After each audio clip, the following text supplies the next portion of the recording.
lebyi I vuhaxi bya mahungu ya SABC hi haxa thwi kusuka eStudio 12 Auckland Park eJoni. Vusimusi Kurt Matlala na Commissioner Fanny Masemola va hlangana ebokisini ra khoto ya Pitori.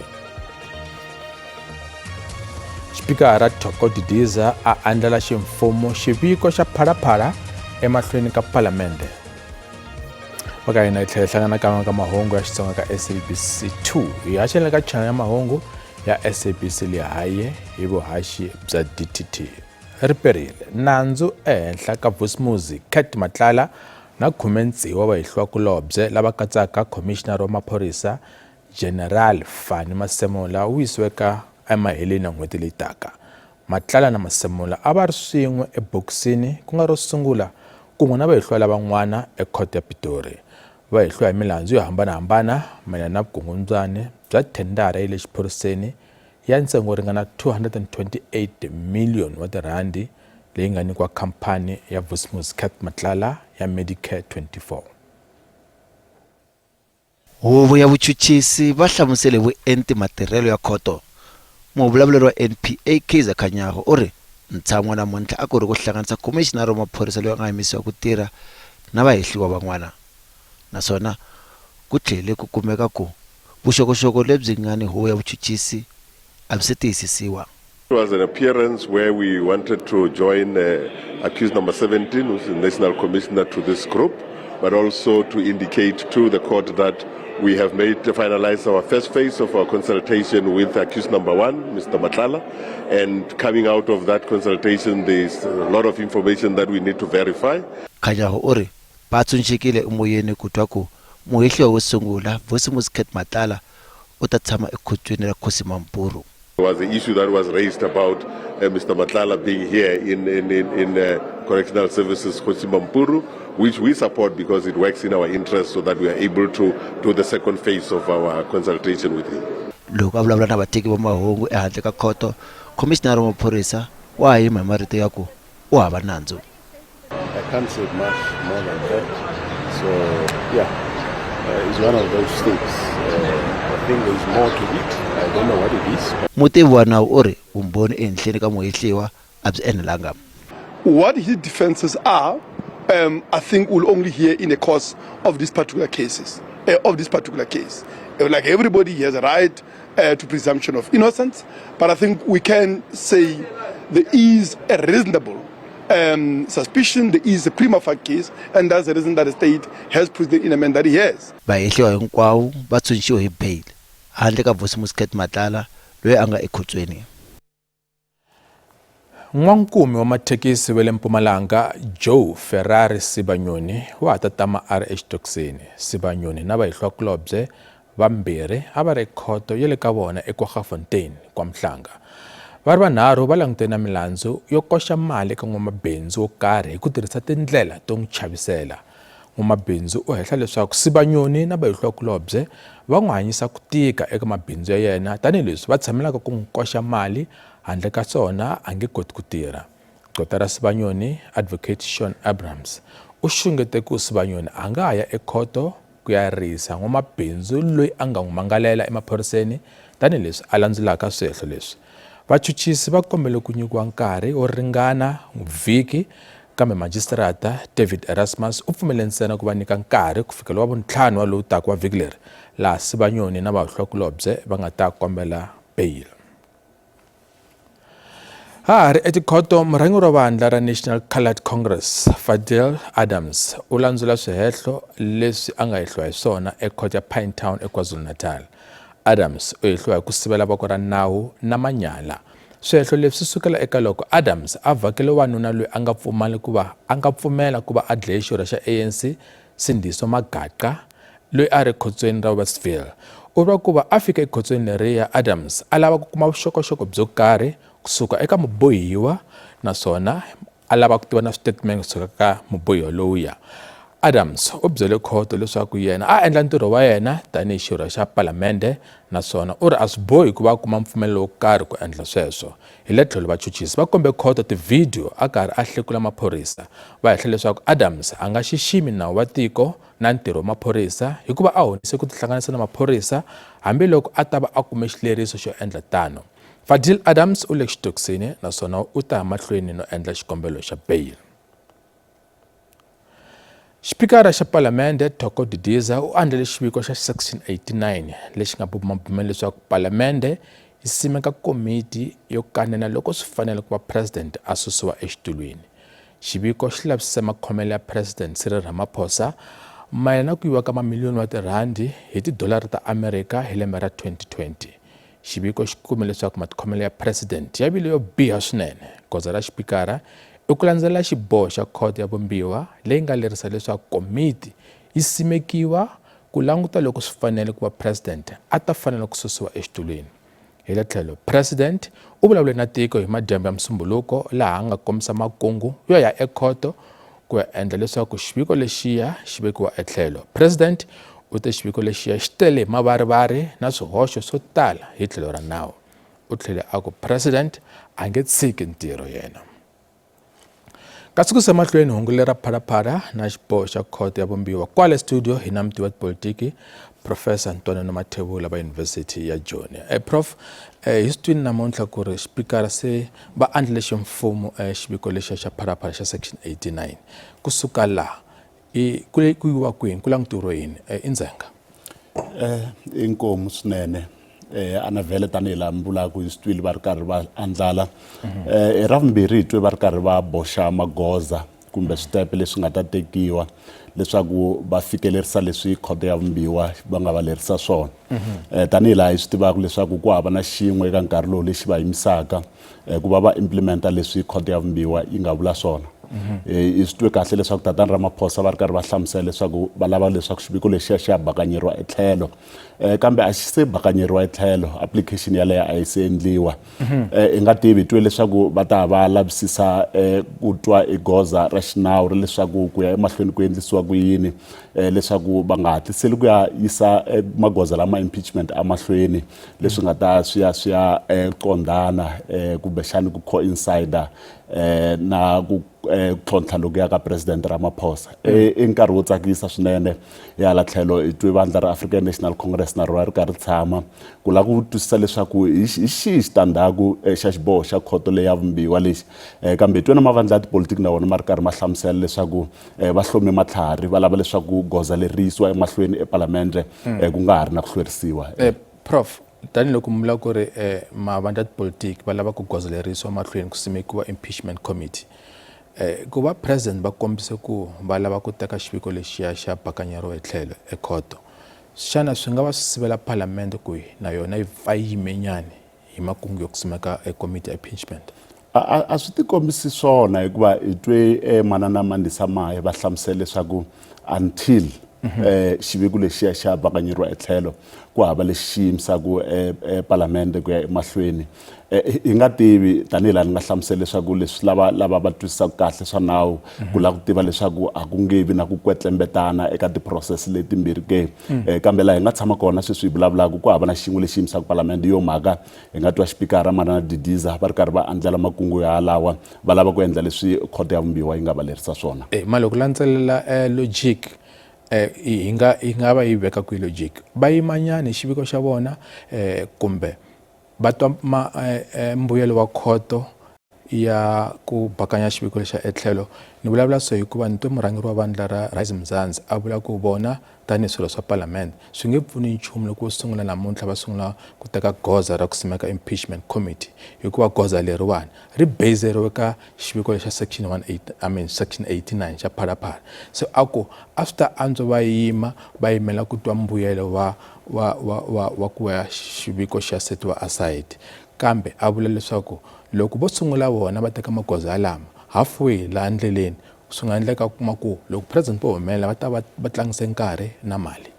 Mi ta tsundzuka kahle leswaku khoto leyi ya vumbiwa leyi yi nyike xileriso eka palamende na xipikara va tlhela va va nyika na nkarhi lowu va fanele va endla leswaku leswi swa humelela tanihi laha ni hlamuselaka a ni voni lexi va yimisaka eka lowu nkarhi ku va yimisa kumbe ku yima ka palamende ku endla sweswo swi nga endla leswaku xipikara xa palamende xi khomiwa in contempt kumbe xani ku ka va nga landzelerisi leswi khoto yi vulaka swona a yimele tatani Ramaphosa va twini va hlamusela leswaku va ya ekhoto on an urgent basis va lava leswaku swi hatlisisiwa swinene hi nga tivi leswaku ku hatlisisiwa loku nga kotlimbetani na nkarhi lowu palamende yi lava ku sungula komiti leyi swona Prof kambe loko languta hi tlhelo ra tipolitiki xana president va nga wu kuma kwini nseketelo wa xipolitiki eka vandla ra ANC ya ta kona masiku lamawani a va ha fumi va ri voxe ku na mavandla lama nga kona ka mfumo wa nhlengelo kumbe GNU hi wahi mavandla lama nga va seketela xana va na wona nseketelo wa xipolitiki ke endzeni ka GNU na le ka vandla ra vona ra African National Congress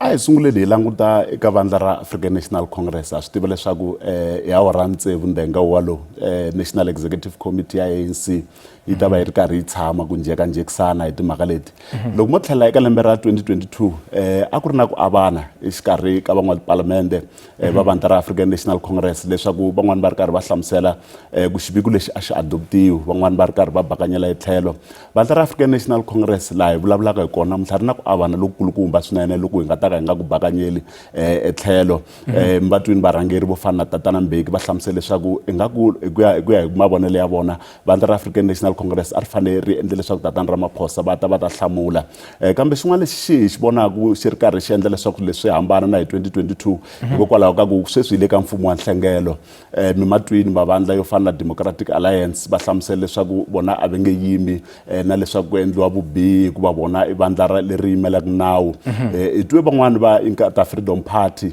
na va Freedom Front Plus a swi tiva leswaku lava i vanakulobye eka GNU na vandla ra African National Congress va ri karhi va hlamusela swinene leswaku a va nge voti na vandla ra African National Congress mavandla yo fana na ATM na EFF hi vona lava nga ya va tlhontlha ekhoto ya vumbiwa swi le rivaleni leswaku va nga yimi na vona a na vhele va nga va ri kona mavandla lama nga ta yima na Tatana Ramaphosa kambe tinambara ta kona a ti pfumeli kahle ku fana leswi a ti endlisa swona loko ku ta adoptiwa report leyi ri sungula khalanga khense ngopfu go Professor Ntwana Mathebula va University ya Johannesburg kasi se swo tiveka ku mati ya Ritavi ya hela kwihi ya ze ya nga fiki emugangeni wa vaakatiko loko yo mavhengeleni tshama na yena malangute mahungu ya SABC kasi tlhela languta hungu leri nga ranga Commissioner wa maphorisa General Fani Masemola na Vusimuzi Cat Matlala a va ri swin'we boxini ro sungula ekhoto ya Pitori va ta tlhela ekhoto emaleni n'hweti leyi taka ya Khotavuxika. Ndzawulo ya mati yi kume xiviko xa ximfumo mayelana na swiphiqo swa mati ya damu ra N'wamanungu khale ka Mindlela Letaba eLimpopo. Xiviko xi kume ku ntlawa wa van'wamapurasi vo karhi a va pfala nkhuluko wa mati ya damu leriya ya nga fiki emugangeni leyi nwaka kusuka eka rona. Holobye wa mati Phemi Majodina u kanele xiviko na vaakatiko eka Ndengeza ehandle ka Giyani.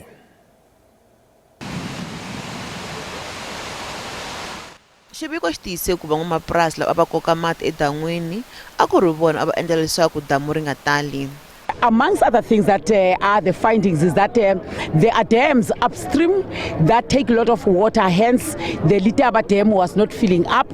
Secondly, there are certain farmers who abstract more than their license allow them to do so, and that then inconvenience people in the downstream. The third one, there are illegal connections, mainly caused by illegal dams that have also been constructed around the area. Vaaki va le Giyani va amukele xiviko hi mandla mambirhi hambiswiritano va kombela leswaku mfumo wu andlela makungu yo twala yo vaaki va ta ma kumisa ku yini mati. Poti leyi va nga yi kuma namuntlha ha yi amukela hi ku yi pfumela leswi hamba hi vula swona ku ri ku na van'wamapurasi lava va nga khoma mati lama ma fane ma ya laha dan'wini ra Mindlela Letaba na leswi swi nga fanele ku senisiwa swona ku ya mahlweni a swi amukela naswona ku hi fanele hi kuma ndlela ya ku damu leriya ri tshama ri ri na mati ku ri ta kota ku supply vanhu va Giyani mati.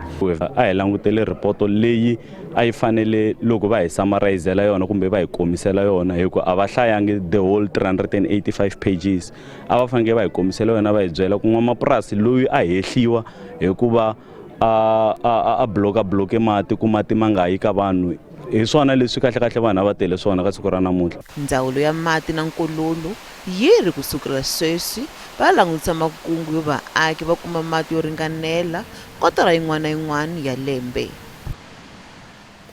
Swi ta dya mamiliyoni na mamiliyoni wa tirhandi ku lunghisa ku onha ka maxelo ya xidzedze lexi nga hlasela eCape Town. Meyara wa doroba leriya Jordine Hill-Lewis u ri xidzedze xi tsuvule misinya leyi nga wela ehenhla ka tintambu kumbe tipala ta gezi leswi vuye ku siya swiphemu swo hlaya swa doroba ra Cape Town swi ri hava gezi.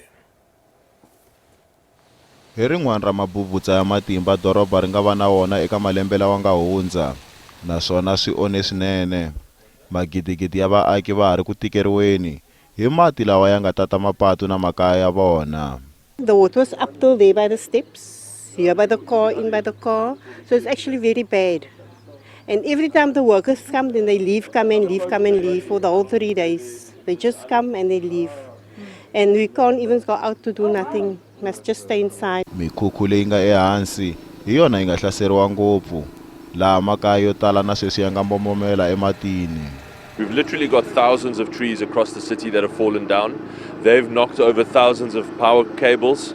We've still got many hundreds of smaller pockets of communities and sometimes whole communities across the city without power.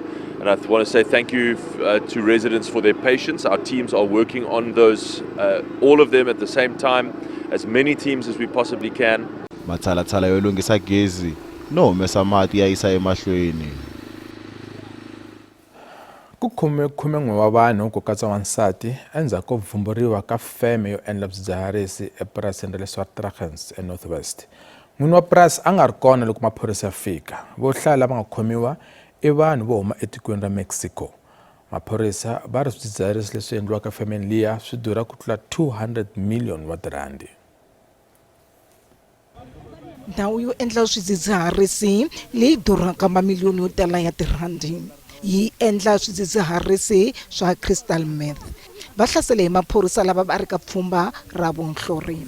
It's one of the largest operations that we've uncovered in the province, and I don't know, even in the country, in the capability of pushing out more than 250 million rands worth of crystal meth into the market. So it's a staggering amount of drugs to go out there, and we are very glad that we are able to dismantle this lab. In addition, with the follow-ups, we also discovered a processing plant for gold-bearing material, which is adjacent to the drug lab, and we are then also quantifying the extent of that particular operation as well.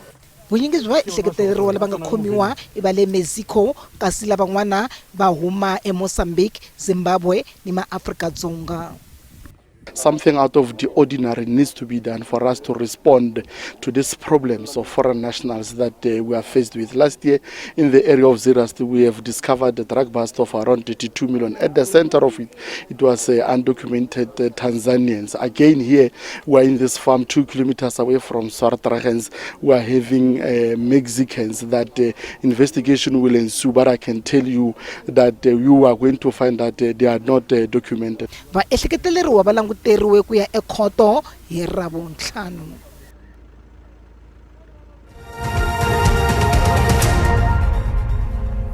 Mali la ka randi yi tile lo pimanisiwa na timali ta man'wana matiko. Xava dolara R16.44, pondo i 22.19, euro i 19.24, kasi pula tiko akula na Botswana i R1.15. Minkawelo eka Johannesburg Securities Exchange a yi ri ehenhla namuntlha. Nsuku i $4,682 a ounce, platinum i $2,163 hi ounce, kasi nxavo oil mbesi mphongo lowun'we wu durha $107.90. Kasi ndlela leyi mahungu lama mi khomelani ka siku ra namuntlha endzhaku ka mavhengele tirhikulori ti akeni Mkhalani u hi khomile xipiko xa maxelo. Mina vito ni Musa Mabunda. Ripereni.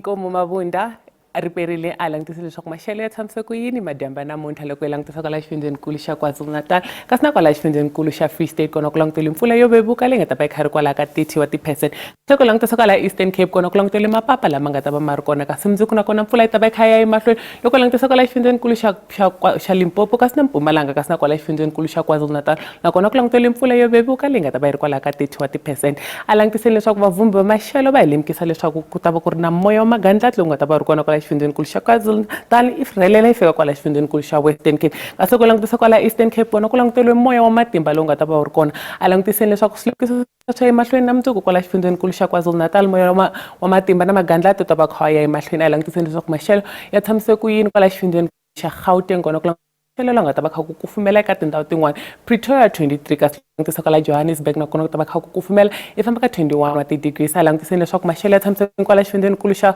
Limpopo kona ku languteliwe maxelo ya nga ku kufumela eka tindhawu tin'wana kambe ku ri na timpfula na mapapa eka tindhawu tin'wana Mosina 27 kasi loko langutisa kwala Giyani Malamulele Maphata Blinkwater Dzumeri kasi na kwala Botsoleni hi nga rivali ne le ka Dinga nakona ku ta va kha ku kufumela kasi loko langutisa kwala Phalaborwa kona ku ta va kha ku kufumela famba ka 26 wa ti-degrees loko langutisa xifundzeninkulu xa Mpumalanga nakona ku langutele maxelo laha nga ta va kha ku kufumela eka tindhawu tin'wana ku kufumela kwala Skukuza kasi loko langutisa kwala Mbombela nakona ku ta va kha ku kufumela famba ka 22 wa ti-degrees a langutisa kwala xifundzeninkulu xa KwaZulu-Natal nakona kasi ku langutele maxelo laha nga ta va kha ku kufumela eka tindhawu tin'wana kambe kha ku titimela eka tin'wana Richards Bay 22 dorobeni ra Durban ta va kha famba ka 21 wa ti-degrees kasi loko langutisa kwala xifundzeninkulu xa Eastern Cape kasi nakona ku langutele maxelo laha nga ta va ku ri na mapapa eka tindhawu to tala Mthatha 23 kasi Gqeberha kona ta va kha famba ka 21 wa ti-degrees loko langutisa kwala xifundzeninkulu xa Western Cape kona ku langutele maxelo nga ta va kha ku titimela kwala George kasi Mossel Bay nakona ku titimela na le dorobeni ra Cape Town ku titimela famba ka 19 wa ti-degrees kasi loko langutisa kwala xifundzeninkulu xa Northern Cape nakona ku langutele maxelo